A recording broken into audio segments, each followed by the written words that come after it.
attitude of Islam to history.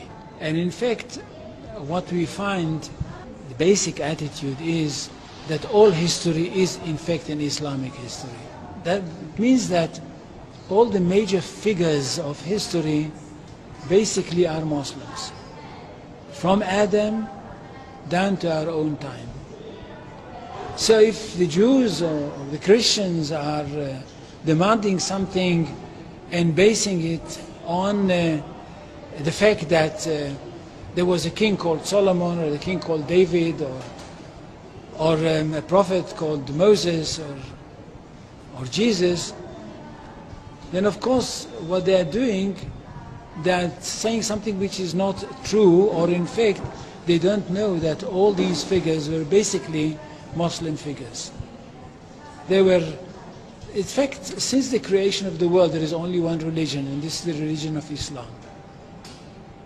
So if anybody says, look, there is a place which is connected with Solomon, and that's the place where the Temple of Solomon stood, a true Muslim would tell you, yes, absolutely right, but don't forget that Solomon was a Muslim, and David was a Muslim, and Abraham was a Muslim, and Isaac was a Muslim, and Jesus was a Muslim. This is what I mean by the Islamization of history. And you can understand that through Islamization of history, you've got Islamization of geography. Anywhere which was connected with these people, or with these prophets, which were all Muslims, becomes a Muslim territory. And therefore, when Islam was not in that area before Muhammad came to it, but it should have been there. In that area, I mean in the Middle East or other parts outside the Middle East, which are now Muslim parts. Any place like this had to be freed, not to be conquered, had to be liberated.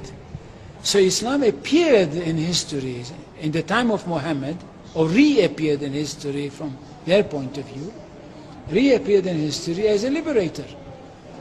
And therefore there is no Islamic occupation. If somebody occupied anything, it would be always somebody else, not the Muslims. So there is no Islamic occupation, there is only Islamic liberation.